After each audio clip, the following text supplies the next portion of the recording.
오늘 본문은 안식 후 전날 새벽에 막달라 마리아가 예수님의 무덤을 향해 간 사건입니다.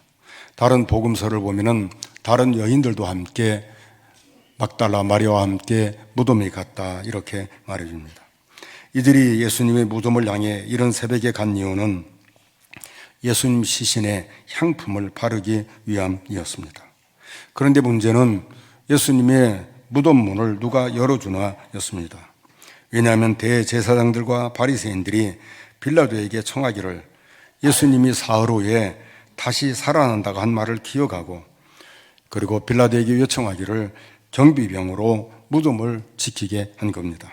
그것만이 아니라 돌문을 열지 못하도록 임봉까지 한 것입니다.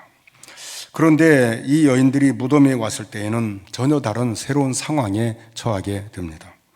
예수님의 무덤 문이 열려 있고 예수님의 시신이 없어지고 만 겁니다. 충격을 받은 막달라 마리아가 급하게 예수님의 두 제자 베드로와 요한을 향해서 달려갑니다. 그리고 예수님의 시신이 사라졌다고 말합니다. 베드로와 요한 역시 예수님의 무덤에 와서 예수님의 시신이 없어진 것을 보고는 별다른 대처 없이 그냥 집으로 돌아가고 맙니다. 왜냐하면 사람이 할 수 있는 것은 아무것도 없기 때문입니다. 그런데 성경은 이들의 모습을 정확하게 이렇게 말해줍니다. 요한복음 20장 9절에 보면은 우리 같이 읽어보겠습니다. 그들은 성경에 그가 죽은 자 가운데서 다시 살아나야 하리라 하신 말씀을 아직 알지 못하더라. 그들은 부활에 대해서 몰랐고 다시 살아난다는 사실에 대해서 그들은 경험해 본 적이 없습니다. 이런 상황에서 막달라 마리아가 한 것은 눈물을 흘렸다 이렇게 말해줍니다. 성경을 잘 보시면 막달라 마리아가 예수님 무덤을 떠나지 못한 이유가 한 가지가 있는데, 예수님께서 십자가에서 비참하게 죽으셨고 그리고 이제는 시신도 없어졌기 때문입니다. 막달라 마리아에게는 예수님이 유일한 소망이고, 그가 죽었지만 무덤에 계신 것으로 유언을 삼고 그랬는데 지금 빈 무덤인 것입니다. 일반적으로 사람이 죽으면 아무리 사랑한다 해도 죽은 사람에 대해서는 장례를 잘 치르고 나면 그것으로 끝납니다. 일상으로 돌아가는 것이 일반적인 사람들의 모습입니다. 그런데 막달라 마리아는 예수님이 살아계실 때나 십자가에 못 박혀 죽으시고 무덤에 묻힌 이후에나 지금 빈 무덤 상태에 있어도 마리아에게는 예수님은 절대적인 그런 존재입니다. 요한복음 20장 15절인데 같이 읽겠습니다. 예수께서 이르시되 여자여 어찌하여 울며 누구를 찾느냐 하시니 마리아는 그가 동산지기인 줄 알고 이르되 주여 당신이 옮겼거든 어디 두었는지 내게 이르소서 그리하면 내가 가져가리이다. 마리아의 모든 초점은 예수님에게 있었습니다. 살아계실 때도 마찬가지고 무덤이 있을 때도 마찬가지고 지금 예수님의 시신이 없는 이때에도 여전히 마리아의 모든 초점은 예수님이었습니다. 조금 전에도 말씀을 드렸습니다만 마리아는 예수님이 없어진 시신 때문에 두 가지 반응을 해요. 하나는 누렀다 그렇게 말하고 두 번째는 찾겠다는 사실입니다. 오늘 11절에 보면 마리아는 무덤 밖에 서서 울고 있더니 울면서 이렇게 말합니다. 13절에도 보면 천사들이 이르되 여자여 어찌하여 우느냐. 15절에도 보면 예수님께서 이르시되 여자여 어찌하여 울며 누구를 찾느냐. 마리아는 없어진 예수님 때문에 눈물을 흘립니다. 그가 없어진 예수님 때문에 울 뿐만 아니라 어디 두었는지 알기만 하면 내가 찾아오겠다는 사실입니다. 예수님에 대한 사랑, 예수님에 대한 열정을 말해주고 있습니다. 그런데 여기 마리아의 눈물은 예수님을 위한 눈물입니다. 예수님의 시신을 찾겠다는 것도 예수님을 위한 마음의 행동입니다. 그런데 마리아는 울지 않아야 할 상황에서 울고 있는 것입니다. 마리아는 예수님이 다시 산다는 걸 꿈에도 생각을 못한 겁니다. 마리아가 찾은 예수님은 죽은 예수님이고 마리아가 흘린 눈물은 죽은 예수님에 대한 눈물이었던 것입니다. 죽은 예수님을 찾으면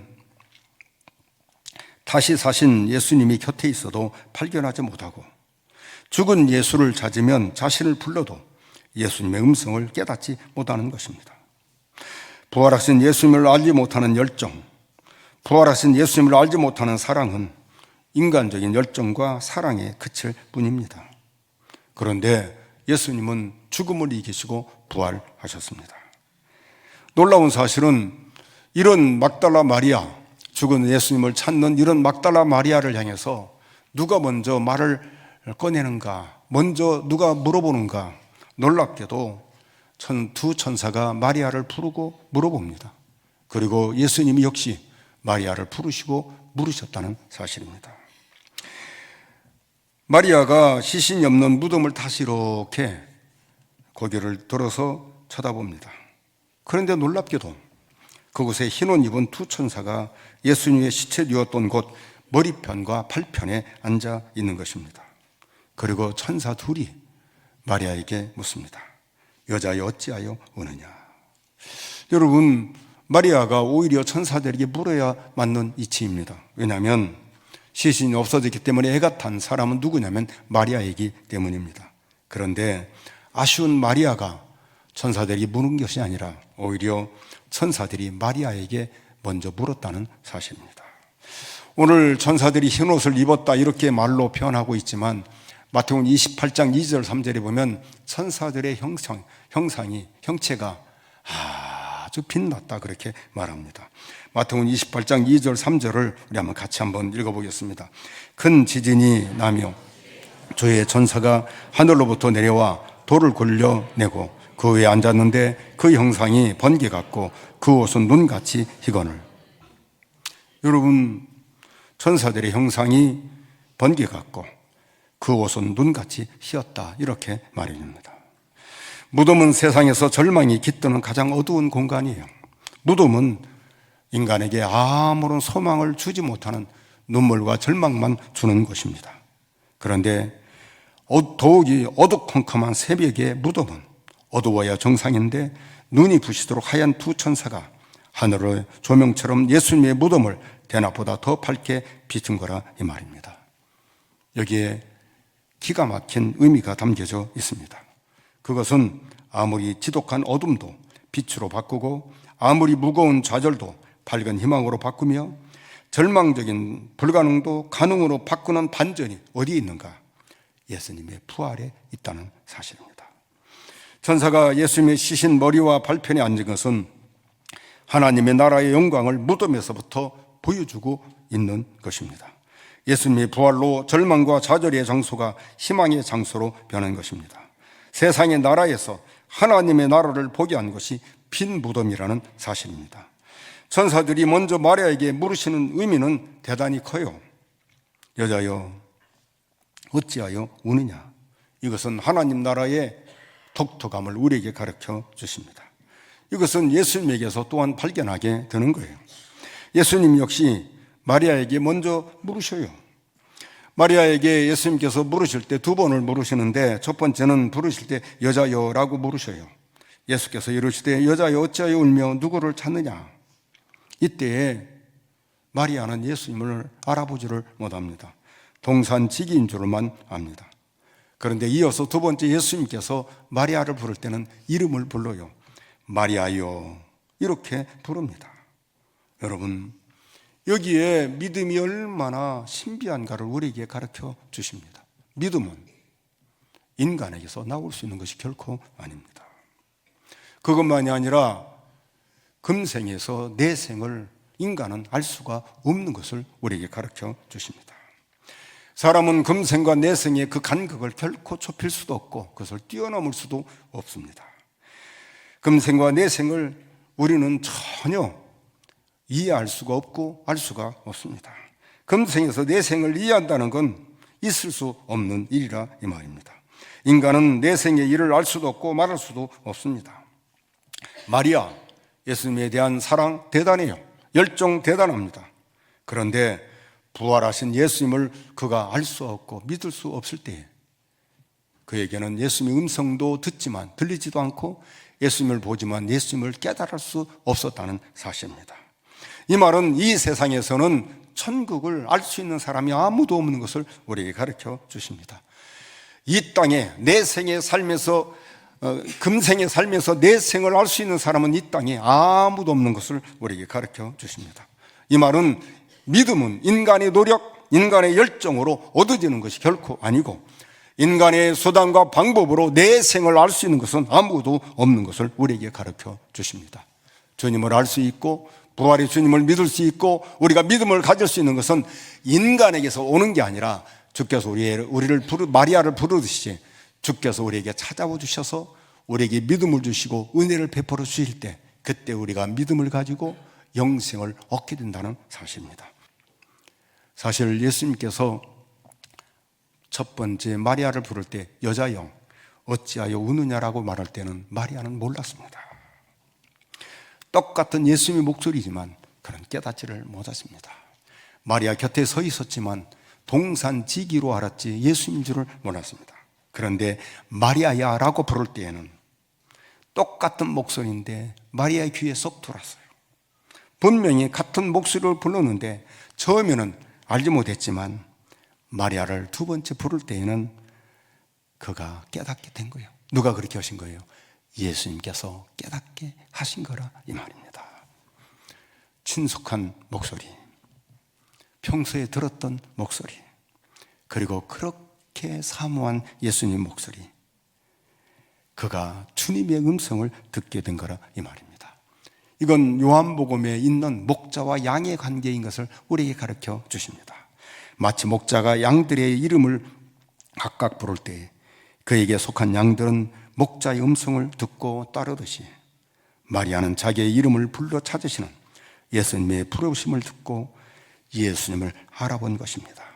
양은 목자를 알고 양도 목자를 알듯이 마리아가 예수님의 음성을 듣고 깨달은 것입니다. 마리아는 자기의 이름을 부를 때에 전율을 느낍니다. 그리고 더 중요한 것은 죽음의 의식에서 깨어납니다. 예수님을 등지고 말했던 마리아가 몸을 돌려서 예수님을 마주합니다. 몸도 돌아서고 마음도 돌아서요. 왜 그런 줄 아세요? 그가 주님의 음성을 들었기 때문입니다. 여기 마리아가 예수님을 향해서 고백한 툭 나온 것이 나보니 선생님이라는 의미가 뭔 줄 아세요? 여기에 담겨져 있는 마리아의 사랑과 그리움은 펄펄 끓는 물과 같은 그런 높은 온도, 그것만이 아니라 선생님이라는 뜻은 순종의 의미가 담겨져 있음을 가르쳐 줍니다. 예수님을 스승으로 모시고 나는 제자라는 사실입니다. 여기에 기가 막힌 것을 우리에게 깨닫게 해주는 거예요. 참된 믿음은, 그리고 그가 깨닫지 못했을 때는, 알지 못할 때는 여전히 주님이 내 곁에 있고 말하지만 들지 못하지만 깨닫는 그 순간 모든 믿음의 사람의 공통된 건 주님 앞에 내가 제자라는 사실, 주님이 나의 스승이라는 것을 알게 된다는 사실입니다. 주님을 아는 것, 부활의 주님을 믿는 일은 인간의 이성이나 지식으로 알 수 없고 주께서 우리를 부르시고 우리에게 깨닫게 하실 때 그 주님을 믿게 되고 부활을 믿게 된다는 사실입니다. 성경은 말합니다. 그러므로 믿음은 들음에서 나며 들음은 그리스도의 말씀으로 말미암았다고 말해줍니다. 이것만이 아니에요. 사람이 물과 성령으로 나지 아니하면 하나님의 나라에 들어갈 수 없다라고 말씀해 주십니다. 베드로전서 1장 23절에 보면 너희가 거듭난 것은 썩어질 씨로 된 것이 아니요 썩지 아니할 씨로 된 것이니 살아있고 항상 있는 하나님의 말씀으로 되었느니라고 말해줍니다. 더 중요한 건 디도서 3장 5절인데 우리 같이 한번 읽어보겠습니다. 우리를 구원하시되 우리가 행한 바 의로운 행위로 말미암지 아니하고 오직 그의 긍휼하심을 따라 중생의 씻음과 성령의 새롭게 하심으로 하셨나니. 아멘. 맞아요. 오늘 우리가 예수를 믿고 믿음으로 살고 거듭난 것은, 아니 예수 믿고 하나님의 자녀가 되고 예수 믿는 하나님의 자녀 신자가 된 것은 내게 있는 게 아니라 하나님께서 우리에게 은혜를 베풀어 주시고 우리의 이름을 불러주시고 나에게 찾아와 주시고 그리고 믿음을 주시고 부활의 주님을 믿는 믿음을 허락해 주셨기 때문이라고 말씀해 주십니다. 여러분, 막달라 마리아가 그 주님을 만나는 순간 나분이라고 고백할 뿐만 아니라 주님께 달려갑니다. 그런데 여기에 주님의 특별한 말씀을 듣게 되는 거예요. 아니, 생소한 말씀을 듣게 됩니다. 아니, 가슴이 철렁한 말씀을 듣게 됩니다.